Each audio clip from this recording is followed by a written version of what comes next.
It's time to talk about the Lions defense and exactly what's going on. I don't think any of us really understand.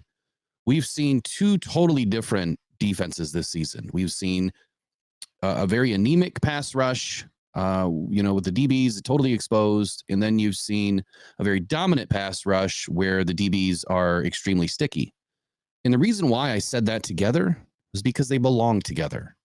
When your defensive front is extra stout, right? I mean, they're doing their job. They're getting to the quarterback and getting pressure.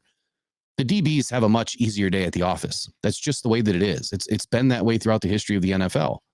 But if you say it in reverse order, if the DBs are extra sticky, your defensive line doesn't need to be as great. You can win with a average or slightly above average defensive line. So how do the Lions fix it? Can they fix it? Is it something that is going to change this season? And I would say to all of those points, the answer is no. But let's look at it a little deeper.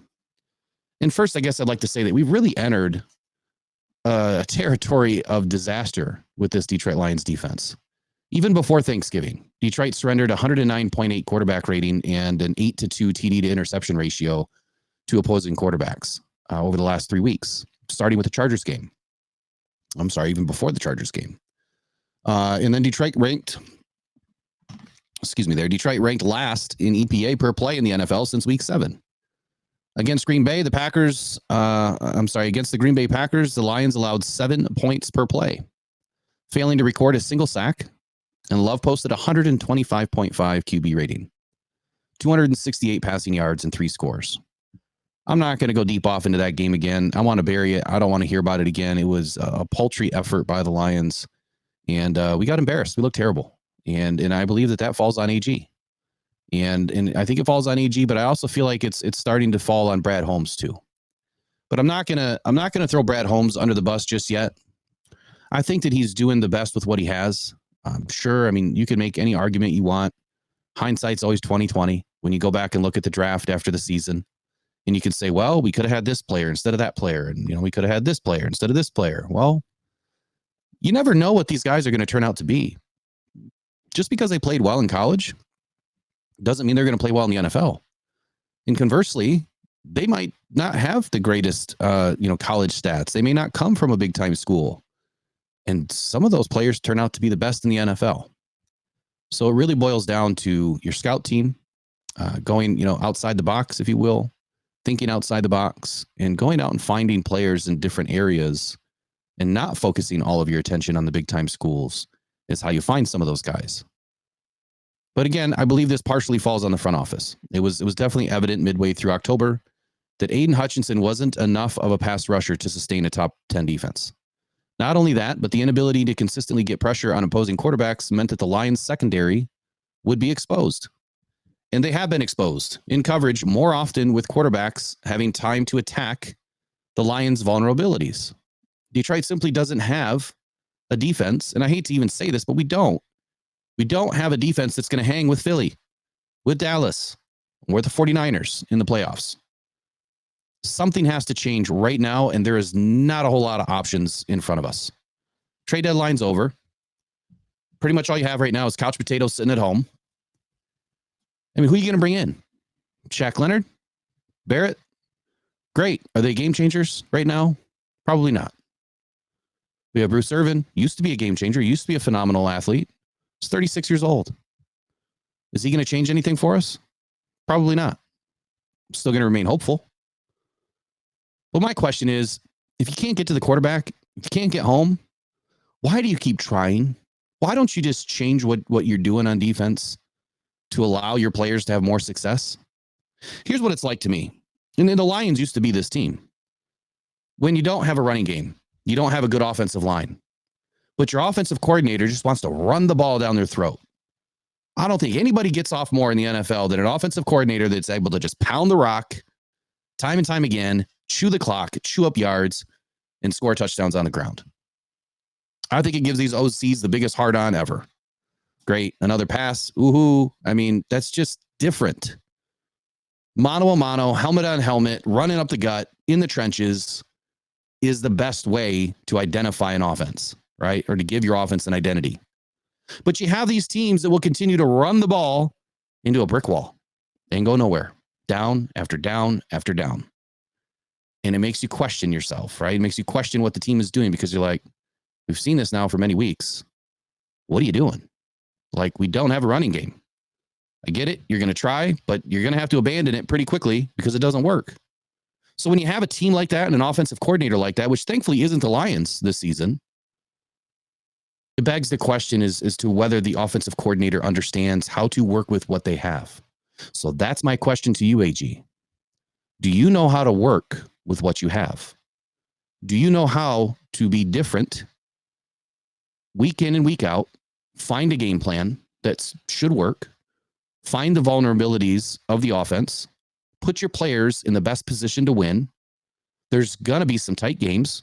It happens every season. But are you going to be able to be a chameleon and change when you need to and adapt when you need to? If you're not getting sacks, quit sending the defensive line, right? Put the pressure in, right? Be stout, be tough at the defensive line. Be ready to, get involved inside the trenches. But maybe you change things just enough so you can say, all right, we're not getting pressure. And since we're not getting pressure in this game, we've already given it a whole quarter. We're not getting home. We're going to sit back a little bit. We're going to change where the defensive backs line. Maybe we're going to start sending the linebackers. Maybe we're going to start sending a defensive back. But the defensive front, you're going to try to get pressure through the middle. Edge rushers, you're going to sit home and cover the flats. Make sure nothing gets outside of you. Make sure nothing gets inside. Don't let them run on us. But we're not going to go bang our head against a wall play after play after play. If Aiden's getting held and it's not being called, man, go get in one of the refs' face. It doesn't do you any good to sit there and take it. Get in their face. Someone's going to get a flag, whether it's you or it's the offense. But by doing nothing, you're not helping this team. So here's my point. I want to look at the offensive lines we faced. So Lions defense versus offensive line production for the season so far. Because like I said from the beginning, this defensive line makes no sense to me with what they're doing. This defense makes no sense to me with what's happening. And no, look, I'm not jumping off this, proverbial bandwagon. I think I'm as tried and true as they come as far as being a Lions fan, 22 plus years as a loyal member, 60 plus seasons in my family. I think that we're about as invested as you get from a fan's perspective, a monetary perspective. We're some of the biggest and best fans out there, just like you. So I'm not jumping off, a bridge here and giving up on my Lions. That's not the case. I'm just, what I see doesn't make sense. And these are the most elite coaches in the world. And my question is, why are they not making the changes necessary to win the games that matter the most? So let's take a look at it. Week 1, Lions went up against Kansas City Chiefs. 7th ranked offensive line. And they were missing 2 bookends in that game, if memory serves me. And their right tackle was consistently offside, false starting, lined up behind the center. And I didn't see Dan Campbell or AG or anybody jumping up and down trying to get the ref to do something about it. Could be wrong. Didn't see it. Wasn't at the game. I'm pretty sure that the televised version didn't show any of it. So what did the Lions do versus what is now the 7th ranked offensive line that was missing 2 bookends in that game? 0 sacks, 24 pressures. Aiden had a 69.1 PFF grade in pass rush. He won 25% of his reps. James Houston had a 67.1 pass rush grade, won 30% of his reps. Tell me, how is James Houston able to beat out a number 2 overall? Shouldn't be possible. But it wasn't that game. But be that as it may, neither one of them got a sack. Neither one of them really flipped the field or did anything incredible that day. But there was also no Isaiah Buggs. Just keep that in the back of your mind for a minute. Next week, we go up against what is now the 27th ranked offensive line in Seattle Seahawks. Again, no Isaiah Buggs. 18 pressures, 1 sack. And that 1 sack, if you remember, was on the Alex Anzalone sack where Geno Smith decided to run like 12 yards back towards the end zone and got himself in trouble, and Anzalone dropped him at like the 2-yard line. Aiden in this game had 6 pressures, 71 PFF grade for pass rush. Just know that when I say, the PFF grade, it's just for pass rush. 14.3% pass rush win rate. And just know when I say the percentage, that's the pass rush win rate. Charles Harris had 3 pressures, 51.9 grade, 11.1% win rate. Terrible. I mean, just pathetic. Against what is now the 27th ranked offensive line. I doubt much has changed since week 2. And then you go into week 3, and this is where things begin to really not make sense to me. You go up what is now the number 3 ranked offensive line in the league versus the Atlanta Falcons. 22 pressures, 7 sacks. Aiden had 2, Aleem McNeil had 1.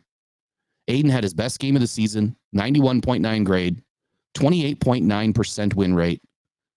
McNeil had 3 pressures, 74.1 grade, 16.7% win rate. Now, the 2 guys that I speak to, or sometimes there'll be 3 or 4, the reason why I speak to them is because they had the highest amount of pressures in that game.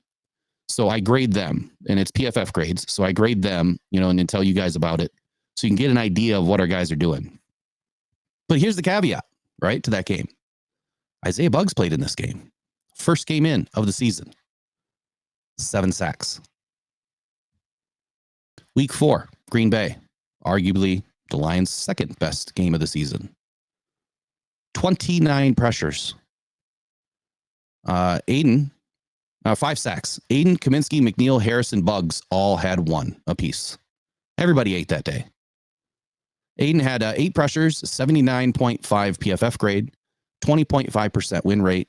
Kaminsky had 7 pressures, 75 PFF grade, 21.4% win rate. You see the trend? Isaiah Buggs. He's in those 2 games, and the Lions jump out and play tough. Which goes along with something I'll say towards the end, but I'll just say it now. We're missing a dominant DT. We really need a big body, dominant DT. Now, Buggs is more of a nose tackle, which really doesn't belong in this defense. Unless you're in a 5-4. But it doesn't belong in a 4-3. Week 5, Carolina Panthers. What is now one of the worst, 31. They're ranked 31 in the league. Offensive line. We had 31 pressures. 1 sack. Aiden Hutchinson. Aiden had 8 pressures, 88 PFF grade, 24.3% win rate. So great grade, great, win rate. Where's the production? Where's the sacks? And in production can be used another way where you're, pushing the line to collapse the line to send the ball to the other direction. So Kaminsky can, eat it up. McNeil had 4 pressures, 63.3 PFF grade, 6.5% win rate. Just terrible. So you see what I'm saying where it just doesn't make sense? You go up against one of the best offensive lines and you have a phenomenal day. You go up against an average offensive line with Green Bay and you have a really good day. You go up against the worst offensive line in the league and you can't do squat. That doesn't make any sense to me. Against the Panthers, Kaminsky, Buggs, Anzalone, Harris, Okwara all had 3 pressures apiece. Every single one of them did something in that game. I call that a hive defense where they're all working together. They're all doing something. They're all being effective. That's scheme, game plan, right? That's where it's working for you. Even though we're not getting the sacks, everybody's doing something. And that game wasn't even close anyway, if I remember correctly. That was a pretty good display by the Lions. Looks closer than what it really was. And then Tampa Bay, you go up against what is now the 11th ranked offensive line, 18 pressures, 1 sack, Julian Okwara. Buggs played in this game too. It's now his 4th game in a row. And Buggs had the 5th highest pass rush win rate on the team. In the game before against Carolina, Buggs had the 3rd highest pass rush grade. In the game before Green Bay, Buggs had the 6th highest pass rush grade. So he wasn't overly effective, but he's still effective because he's a big body that's able to take up a gap and a half, if not 2 at times, command a double team, push the pocket, collapse it and push it and send it to somebody else. He's always been critical in the middle of this defense to be able to help dictate where that ball is going to go. But anyway, back to the Tampa Bay game. Kaminsky had 4 pressures, 57 grade, 12.1% win rate. Benito Jones, 4 pressures, 57.3 grade, 14.3% win rate. Aiden was nowhere near the top of anything in this game. Aiden had a terrible game versus the Bucs. He had 1 pressure, no sacks, 61.7 grade, 8.1% win rate. And just so you understand, the pass rush win rate is telling you how many reps they're winning. While they're trying to get pressure and win against their offensive opponent. That's what that grade means and the percentage means. So then we go to Baltimore. And the Lions produced another goose egg for sacks on 17 pressures. Aiden had 6 of them, 65.7 PFF grade with a 17.9% win rate. McNeil had a 67.8 PFF grade and a 13.8% win rate. We got our asses kicked that day completely. Both sides of the ball. And then we go to the Raiders, average team at best, right? Average offensive line, ranked 14th, 18 pressures, 6 sacks. McNeil and Anzalone each had 2 apiece. I don't think Aiden had a sack that day. But Aiden did have 4 pressures, 70.4 PFF grade, and a 12.5% win rate. Yeah, 0 sacks for Aiden that day. Just a terrible pass rush win rate. I mean, 12.5%. No bugs in this game, though. That's the key difference to me. 1, why didn't we have bugs in this game? But 2, what was different in that game as to why the defense was able to get so many sacks? Well, I think we know the answer to that was Jimmy Garoppolo. He's just terrible. Absolutely terrible. He stunk it up completely that day. I think a high school quarterback could have done better. And McNeil had 4 pressures that day, 81.7 PFF grade, 23.5% win rate. Then we go to the Chargers, what is now the 21st ranked offensive line, 17 pressures, 0 sacks again. Bugs played in this game. Aiden had 6 pressures. Anzalone had 4. Chicago Bears, 19 pressures, 2 sacks. Aleem and Hutch both had 1 apiece. We know Hutch's came at the very end. No bugs in this game. Aiden had 6 pressures. Benito Jones had 2. McNeil had 4. Nobody, let's see, Benito Jones and McNeil had no higher than a 14.3% win rate. Aiden had a 26.9% win rate and a 76 PFF grade. I don't know if you're noticing a trend here at all, but these win rates and PFF grades are terrible. Aiden's best one came against the Falcons, 91.9. His second best one came against the Panthers, 88. Other than that, he's been hovering in the high 60s to low 70s all season. That's not good enough. It's not good enough for a number 2 overall defensive end that's supposed to be elite. And I get it. You're going to say he needs help. And we'll talk about that more in a minute too. So the last game that we played against the Green Bay Packers should have been a win. 0 sacks. We made Jordan Love. Aiden had 5 pressures. McNeil had 5 pressures. Aiden was a 77.1 PFF grade, 22.6% win rate. McNeil was a 65.6 PFF grade, 11.5% win rate. But nobody's getting home. In this game, Tracy Walker and Alex Anzalone had better win rates, and that's because AG should have kept up with the linebacker in the DB blitz, and he didn't. So again, the way this started out, this is not a Hutch rant or anybody else. This is AG's game planning and preparation and getting these guys ready. I see where, we go into games that, we're going up against the worst offensive lines or one of the worst offensive lines, and you can't do squat. You go up against a marginally good offensive line, you have a somewhat decent day. And then you go up against one of the best offensive lines and you play like, you're gods that day. But then you can't do squat against the worst offensive lines. It's all over the place. This doesn't make any sense at all. And that's why I'm going to stick to what I said earlier. This is a game planning and a scheme thing. AG, he's just not staying consistent, and he's not making the changes necessary for these guys to have success. Here's my overall assessment. The way our D-line play makes no sense. I've already said that. How can you come out, have your best game against, your best game of the season against one of the top offensive lines in week 3 versus the Falcons, and then you crap the bed against the Chargers and the Seahawks, who have one of the worst offensive lines? You produced only 1 sack against the Panthers, and you allow the Bears to completely beat you up. Like I've said time and time again already, I fear that this is a scheme thing and a game planning thing, and not so much a personnel thing.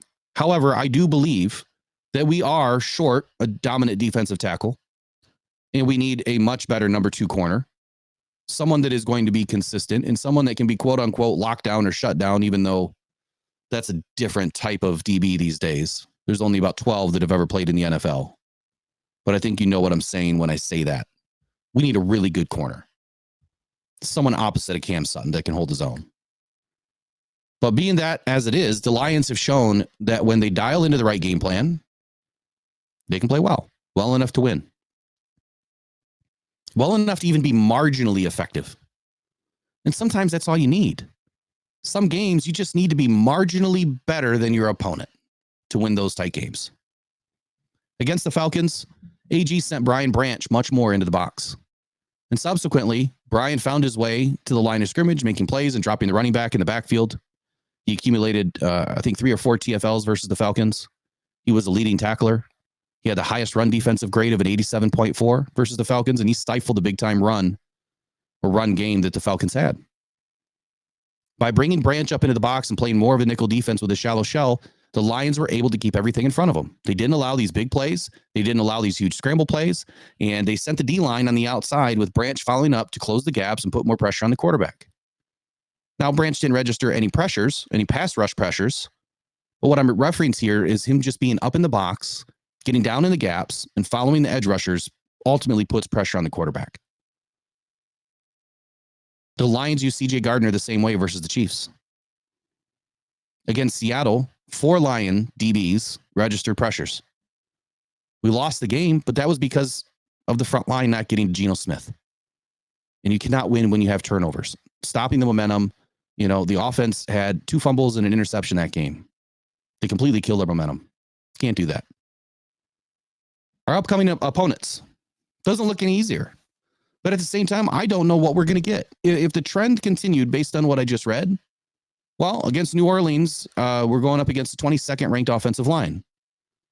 We should have a bad day against that team based on the trend. Then we go to see the Chicago Bears again. They're the 25th ranked offensive line. Should be a bad game. The Denver Broncos are ranked 15th. That should be a win. We should slaughter them with 5 or 6 sacks. Then we go up against Minnesota and Dallas, who both have a top 9 and a top 6 offensive line. Well, we should eat those days. Again, based on the trends. Now, any of that I just said about New Orleans, Chicago, Broncos, Vikings, and Cowboys, that's not my real take. But again, based on the trends, that's what it would say. It's flip-flopped. It just doesn't make any sense to me. You should have tougher days against tougher opponents, and against easier opponents, you should have better days. That's why, to me, I feel like this is a total, shit show for game planning. I don't know how else to call it. But let's talk prototypical size, too, because this is one of the last points that I want to drive home. When you're talking prototypical size of your edge rushers, just like, it's a big no-no to draft an offensive tackle with an arm shorter than 34 inches, you don't draft a what with short arms? Edge rusher, DTs. They need longer arms. Ideally, NFL teams love offensive tackles to have 34-inch arms or longer. And that's so that they can get their hands on pass rushers early on the edge. When they stick out their big paws and they're holding you back even with one arm, which gives them more reach, more extension, you can't get in on them. You can't swat their arms away as easy. You can't get underneath them. You can't get around them. Offensive tackles with long arms win. Why is this important? No, again, this is not a Hutch thing, but I have to bring it up. Kind of is a Hutch thing. He's 6'7". He has 32 and an 1/8 inch arms. 32 and an 1/8 inch arms. 10 and a 1/4 inch hands. Big mitts. Short arms. Against the guys that are producing in the NFL. Myles Garrett. 6'4". 35 and a 1/4 inch arms. A full 3 inches longer than Aiden Hutchinson. Same hand size. 3 inches shorter, arms are 3 inches longer.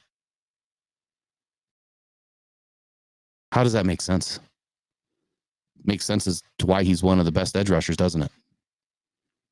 Bradley Chubb, 6'4", 34-inch arms. Almost 2 inches longer than Aiden Hutchinson. 9 7/8-inch hands. Will Anderson, 6'3.5", 33 7/8-inch hands. A full inch and a half longer than Aiden Hutchinson. And Chase Young, everybody wanted Chase Young at the trade deadline. 33 3/4-inch arms, 10-inch hands. A full inch and a half longer than Aiden Hutchinson. And I can already hear some of you saying, oh, come on, Will, an inch doesn't matter. Yeah, why don't you go ask somebody else that if an inch matters? And they're going to tell you it does. But in the game of football, this matters. If you can't get your hands on the offensive tackle first and with distance, the minute that tackle gets underneath you and inside you, it's over. Just watch Aiden work. He uses a spin move way too much because he can't get free. The only way he can get free is spin, and then he spins out of the play. He needs to get to the tackle first and use hand fighting to fight these guys off. He shouldn't even be engaging with them. He needs to be working around them. Bigger bend, get around them. Hand fight, chop, rip, get around. But instead, Aiden is bull rush. He's locked with a tackle, and then he can't get free. That's why he's not getting home. So when we look to get another edge rusher, I hope that Brad Holmes does one thing. I hope that he adds a guy that has the prototypical size. We do not need a 6'7" edge rusher. We don't even need a 6'5" edge rusher. We need someone that's like 6'4". I'll take anybody above 6'3". But if you were to go with a 6'3.5" to a 6'5.5" edge rusher, that's like the perfect size. For length, for bend, for speed, for body size, for weight, it's like a perfect size. 33.5-inch arms or longer, preferably 34-inch arms or longer. You want to be bigger than an offensive tackle when it comes to arm length. And if NFL tackles average a 34-inch arm, your edge rushers should have a 34-inch arm or better. So 6'5", 34-inch arm, who's available? I'll look at that as we get closer to the draft.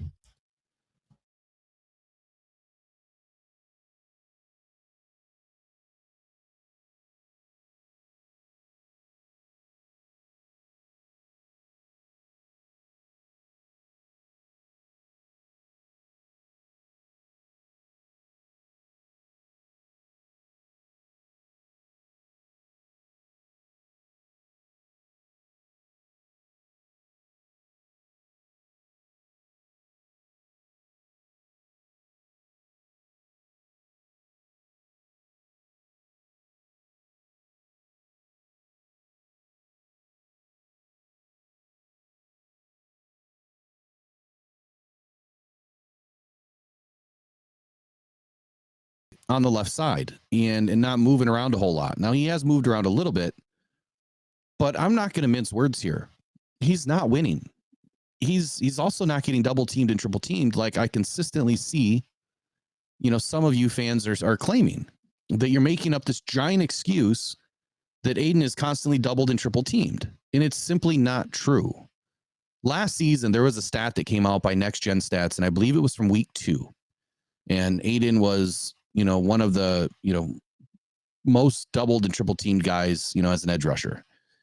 And then that stat kept flying around all season long. That same, picture kept popping up everywhere. And people didn't really understand that, a lot of that was just from week 2. You just got to read the fine print. And this season, Aiden's not even ranked in the top 20 for double teams or for pass rush win rate. Clearly not for sacks. So I wanted to share this because, Aiden being, our number one defensive edge rusher, there's got to be something said here that either it's Aiden or it's AG. I'll let you decide, for yourself on how you feel about it. But I feel like there's a little bit of both here. I think that Aiden is not who they thought he was. I think that he's a phenomenal player. I think that, he's great for what he's able to do, but he is going to rely upon having a better defense around him to be able to have more success. He needs, another threatening defensive end, another dominant defensive tackle, a shutdown corner, so that way he can get free more. And they'll be able to dial more things up for Aiden when they know that the back end is covered or they know that the right side is covered. But I feel like they need to move Aiden around a lot more and put him in, the weak spots of the offensive line to have success. What's wrong with running Aiden, in the middle of the defense? If you're going up against a rookie, guard, or if you're going up against a backup guard, that's in because, their number one, overall guard or tackle is now out of the game. That's where you put your best player. Line them up anywhere along that line. Pressure that section of the line and get after the quarterback. But anyway, before I make this another hour long, here's the stats. And this is ESPN. And this is your edge pass rush win rate rankings. So I mentioned the guys that I did a few minutes ago, like Myles Garrett, Bradley Chubb, Will Anderson, Brian Burns, and Chase Young, because these guys are winning. Micah Parsons is number one. He's got a pass rush win rate, PRWR, of 34%. He's also double teamed 30% of the time. Myles Garrett is winning 29%.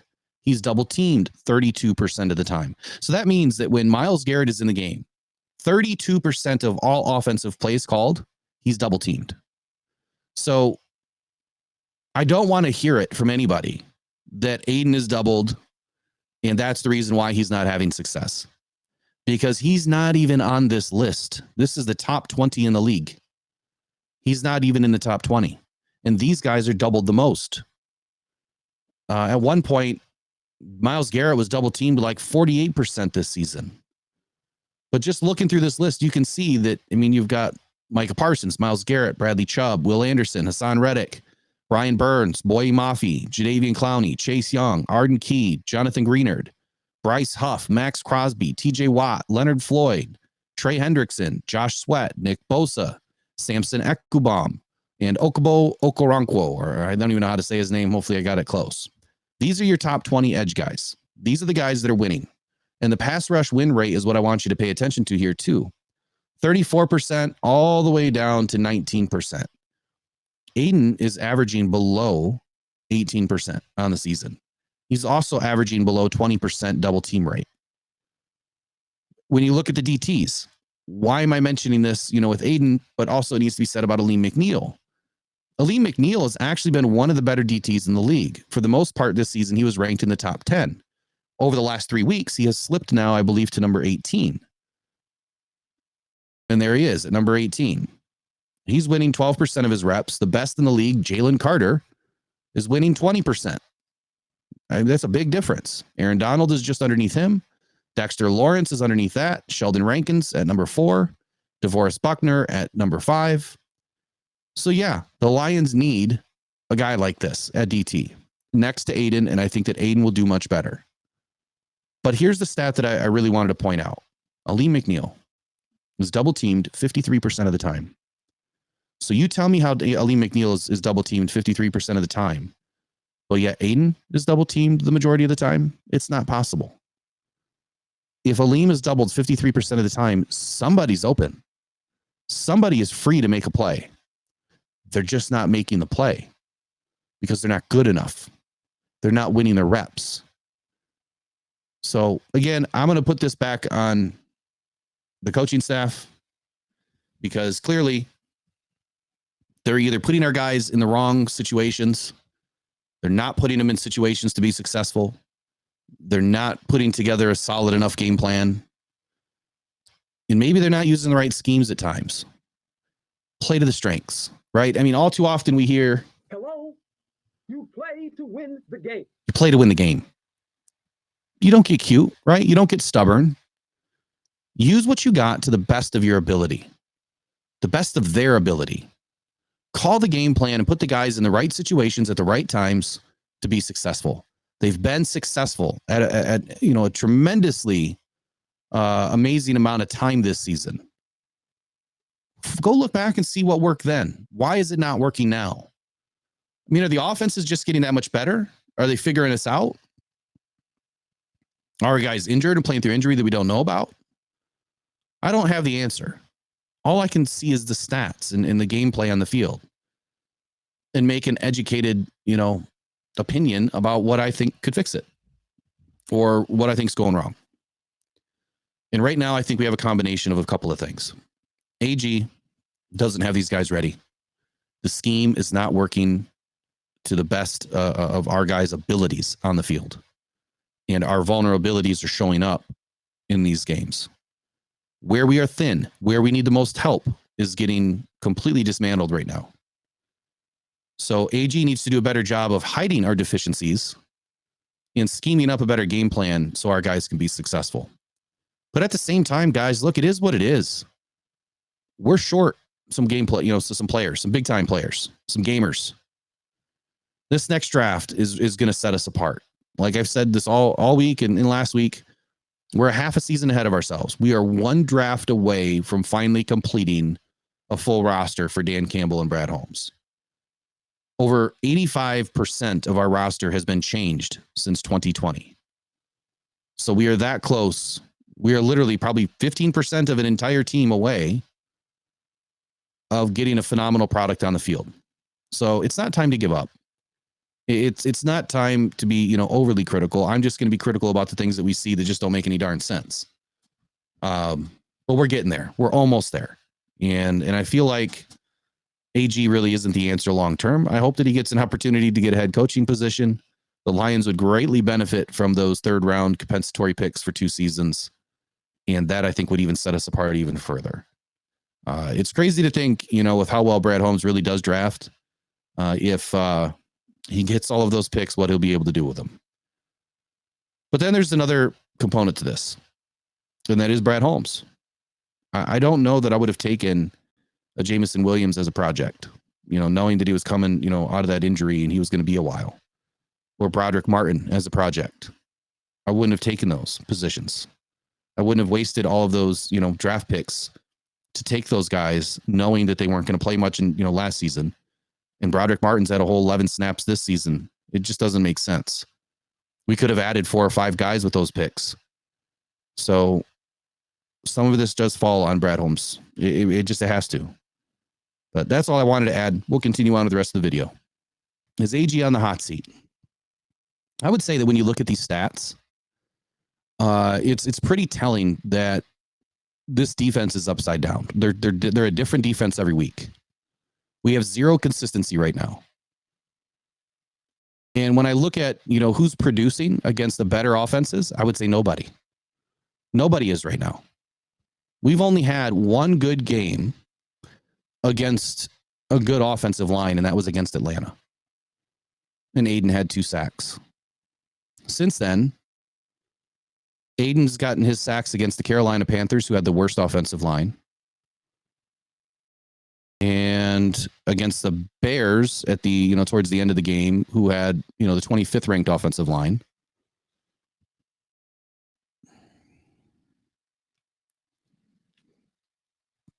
And I know he had another one. I think he has 5.5. So I'm not real sure where the other 1.5 came from. But be that as it may, I guess the point that I'm trying to make is you've got to be able to produce against the better offensive lines. You have to. Because that's what you're being ranked against. You're not being ranked against the bottom feeders. And if you want to have a good defense, you can't be bottom feeders. You have to produce in every game. And if you can't win your reps, you've got to do something to force the ball to the other side, which is scheme, game planning. If you can't win your reps, AG, then do something different. There's more options than just sending the guys up front and letting your DBs hopefully win. Because that's not working. We've seen it all season. We always wonder and ask ourselves throughout the game, why are they open over the middle every darn time? Because our guys are out in man and they're getting torched. So go to a zone. Go to a nickel. Send your linebackers to blitz as opposed to the defensive line. Send your middle. Don't send your edge. Figure it out, AG. That's all I'm saying, man. So look, that's really it for today. I'd love to know in the comments below how you guys feel about this Detroit defense. This is just a quick snapshot. I mean, this video could be hours long. We could be talking about stats all day. This is really just about the defensive line and our edge rushers and our pass rush that is so anemic. We're not doing a good enough job. I'm not going to lose faith in my Detroit Lions. I think that when AG puts a good game plan together, our guys play well. And I have no fear that they're going to, continue to fight for Dan Campbell. I have no fear about that. I don't care what happened with CJ Gardner and Kirby. Yeah, it's telling as to, is there something bigger going on? There could be. Dan Campbell's going to squash it. He's going to nip it right in the butt, man. I'm not worried about it. But at least I want people to see the real side of this team. That's my goal. I'm not going to fish out a bunch of clickbait so you guys click. I want to engage you. I want you to know that when I put videos out, they're going to be engaging. They're going to be honest. They're going to be open. They're going to be transparent. We're going to talk about good things. We're going to talk about stats, but I'm going to be realistic too. I'm not going to drink the Kool-Aid every single time I do a video. And I hope you appreciate that, because it's hard. It's hard to separate your fandom from doing something for the media. I don't know if that makes sense, but on Sundays when I'm watching the game or I'm at the game, I'm all fan. I'm having fun. I'm one of the guys, you know what I mean? But when I do this, I kind of have to balance both, and it's tough. And I hope you appreciate it, because my goal has always been truth, honesty, and transparency through everything that we do, and provide realism and just be a realistic fan, I think is something our fan base is missing. You can only drink the Kool-Aid for so long. You can only lie to yourself for so long. When we play well, it's great. Love it. There's a lot of great things to look at, but there's still a lot of mistakes to clean up. There's definitely some deficiencies that this team has. And right now, AG, I feel like, is the biggest deficiency. I'm not even going to get in to what Ben Johnson did on Thursday, because that was that made no sense either. But that's a whole different video. And no, he's not on a hot seat. The dude's a genius. But when your defense is crap in the bed all day, it's kind of hard to call a different game. And when Jared Goff is under duress all day, it's kind of hard on the defense too. So it goes both ways. You can't turn the ball over, but you have to get turnovers. And right now we're giving up the ball. We're not getting the ball. Something's got to be fixed. AG needs to fix it. He needs to fix it fast. He's got, another 9 days off or 8 days off to fix it. So it's time to put up or shut up. We got 6 really tough games. I thought they were going to be easy. And after what we've seen the last 3 weeks, the end of this season is going to be tough. I think everyone is going to be nail biting in every single game. Doesn't mean that we won't have, a couple of good games where we get out ahead and can maintain. But I think for the most part, it's going to be a fun run to finish this season. And I'm looking forward to it, man. I'm looking forward to the playoffs. All right, y'all. Look, man, I love you. I appreciate you. You guys are the best part of this channel. Please do yourself a favor. And if you are new and you have not subscribed, just take a look below. Hit that subscribe button. Come on in. We'd love to have you. And this is the run to the playoffs. And we'd love to have you guys around. So that's all for today's video on AG on the hot seat. So go on Pride. Go Detroit Lions. Until next time, please take care of yourself. Have a good day. Bye-bye.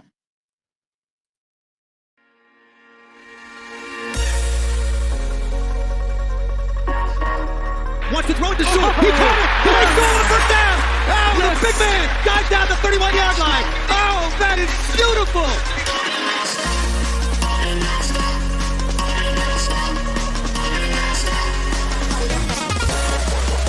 Fields looking, pressured, hit from behind, take it down. Aiden Hutchinson got him. No respect.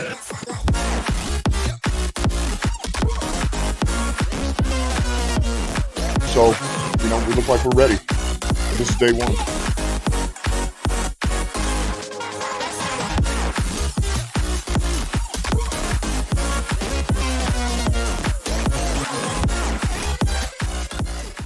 No respect.